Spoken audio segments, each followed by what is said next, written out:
Ciao a tutti, benvenuti in questo nuovo video. Allora, oggi vi farò la recensione, parleremo un pochino della trilogia del live action giapponese di Death Note. Questa trilogia è uscita nel 2006 all'incirca, quindi sono un po' vecchiotti, però per fortuna non sono invecchiati male come tipo di film. Per chi non sapesse cosa sia un live action, semplicemente è la riproduzione, la versione con gli attori, potremmo dire, di un'opera che invece nasce come animazione. Allora, questo video sarà diviso in due parti.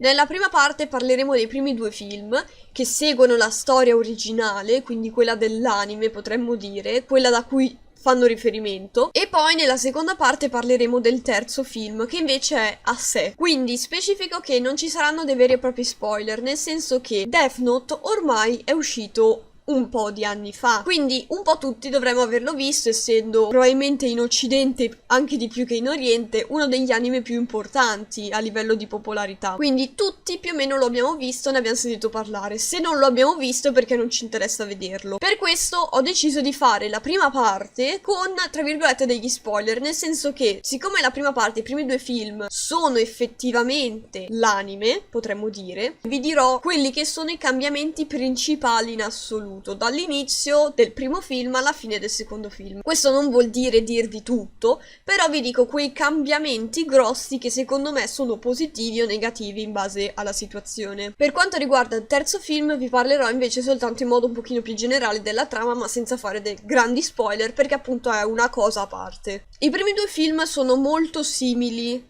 all'anime. Alcune cose che hanno aggiunto, che mi sono piaciute tanto, sono stata l'introduzione di una fidanzata di Light. Light in questo film è molto più intelligente, è molto più furbo rispetto a quanto effettivamente sia nell'anime. Quindi il personaggio di Light secondo me è stato solo che migliorato. Il personaggio di L in linea di massima ci può stare. Anche L in questa situazione è molto più furbo, però più verso la fine. Per tutto il primo film è abbastanza normale, simile all'anime. Nell'anime ci sono dei momenti in cui nella tua testa pensi sta vincendo Light, sta vincendo L, e più o meno vanno così avanti questi due film. Ovviamente tutti sappiamo come finisce. Una cosa che secondo me hanno cambiato e hanno fatto strabene è il fatto che non sono presenti Niar e Mello, non vengono neanche citati, non sono presenti come personaggi. Idea geniale, grazie. Questo perché io ho odiato quei due personaggi nell'anime. Io ho sempre pensato che fossero inseriti giusto per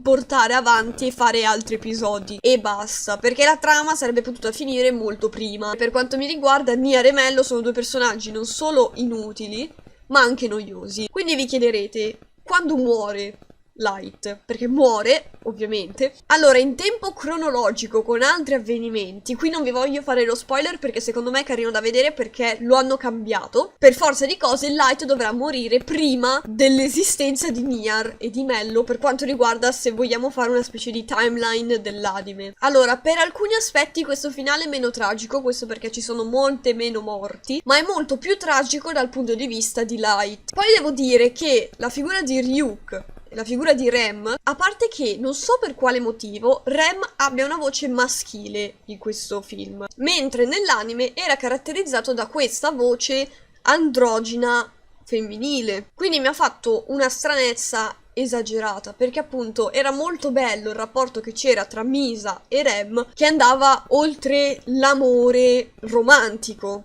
ed era molto bello. Qui invece si perde. In ogni caso, Ryuk e Rem sono fatti molto bene, sono digitali, secondo me non sono invecchiati male, non sono bruttissimi, secondo me sono, anzi, sono proprio belli per quanto mi riguarda, per il mio gusto personale. Quindi potremmo dire che nel primo film, oltre al fatto che sia presente questa fidanzata, c'è molto poco di aggiuntivo, di diverso. Nel secondo film invece ci sono gli effettivi cambiamenti anche avanzati. Secondo me sono due ottimi film, due ottimi live action, ve li consiglio nel caso in cui voleste eventualmente andarveli a ripescare. Adesso per quanto riguarda il terzo, siamo nel 2016, quindi sono passati 10 anni dalla morte di Kira. Il re degli Shinigami si è divertito talmente tanto a guardare quello che Ryuk, Rem, Kira, Misa, L hanno fatto da volerlo rifare, quindi permette ad altri 6 Death Note di cadere sulla terra per trovare il successore di Kira. Allora, questo ve lo dico semplicemente perché io sono confusa. I primi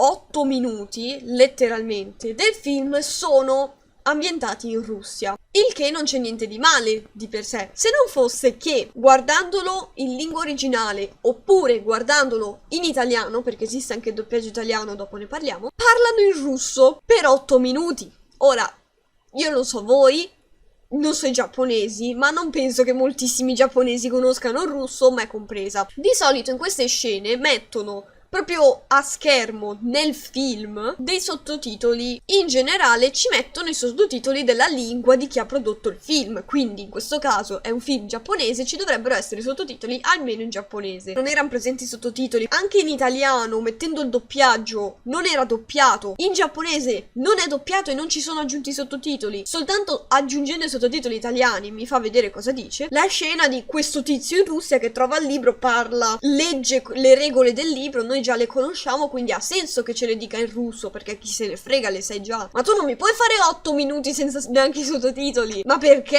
poi? Ma era necessario farlo parlare tutto il tempo in russo? Perché non l'hanno tradotto in giapponese direttamente? Lo capisco che è russo, è biondo. Per quanto riguarda il resto, invece, non è malissimo come film. Ci sono tutti personaggi completamente diversi e ovviamente, siccome nasce questo nuovo Kira, abbiamo anche una controparte, cioè viene ricreata la squadra anti-Kira. All'interno di questa squadra c'è questo nuovo L, potremmo dire, che se non mi sbaglio si chiama Ryuzaki, che è una caricatura di L praticamente. Ma perché? L'unica cosa positiva di Nier e di Mello è che bene o male erano caratterizzati nel loro modo particolare. Erano inutili, ma erano caratterizzati. Questo terzo film, in linea di massima, mi è piaciuto. Potremmo dire che lo accetto, l'ho apprezzato come tale, come un film comunque del 2006, dedicato a un anime, a un manga, a una serie in generale molto più popolare, che quindi ha dovuto far fronte a voler creare qualcosa di nuovo quando in realtà